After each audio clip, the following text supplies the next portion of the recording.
issues at hand.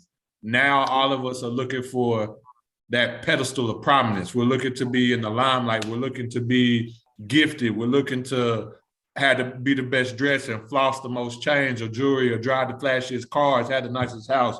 We're looking for that bag every time. And they wasn't worried about the bag. They was more focused on the message. And so that's something that I just wanted to share that my mentor told me. And he was like, that's the biggest difference between now and then is y'all, they was worried about purpose while y'all worried about prominence. And when he said y'all, he was including himself too, because he realized when I told him that our parents, which includes them because that's how much older they are to me, Mama Jenkins and Dr. McCombs. And so I told them, y'all was trying to move us up out of them situations and out of that neighborhood to give us a better life instead of building that cohesiveness and letting us grow up in that neighborhood, but telling us the do's and don'ts.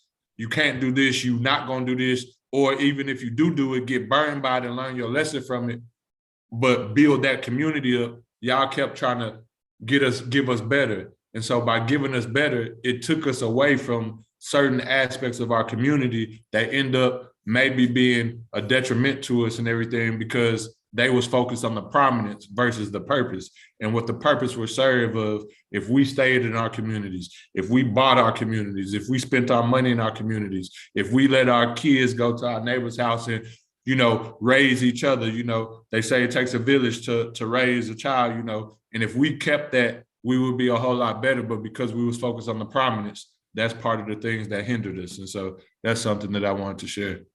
So even like to check this out, like what blessing that we were able to be when we did the work that we did within the DFW area when we partnered with Miss, what was her name? What's her name? Miss Rhonda.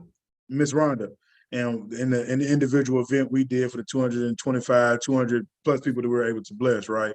Me and bro was joking, but it was in our seriousness is that when you're doing something like that collectively, getting closed up, it just shows you sometimes that it's not any knock because people can do whatever they want to do with money, but it's just sometimes that we have to get behind certain causes to push that forward because you never know of what domino that you could actually push over, what snowball you could get rolling because people need it. But when they see that you're actually intact with the community, that means a lot more.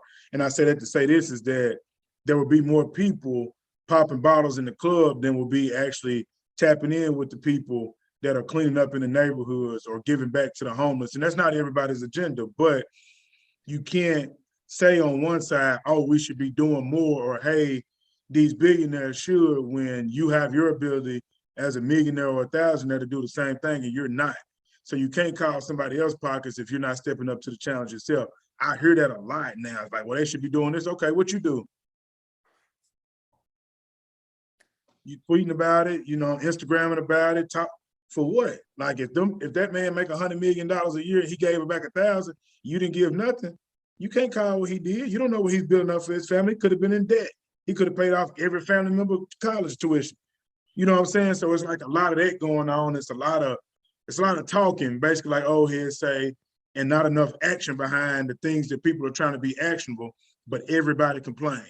Everybody. And when I say everybody, I'm saying even for myself, I catch myself and I get to thinking, let me call brother, let me bounce this off him. Like, we could change this. It's something that we could do different. We don't like what's going on in the schools. We'll touch base on what we got going on here and what I'm trying to get established in Houston. That's just simple. It's like what you see, you make a change. But the whole talking and not really getting behind anybody being actionable, that's what got to stop, because those are the people that'll lead people astray. Like, I don't know what they're doing with it. Natural women may be like, I don't know what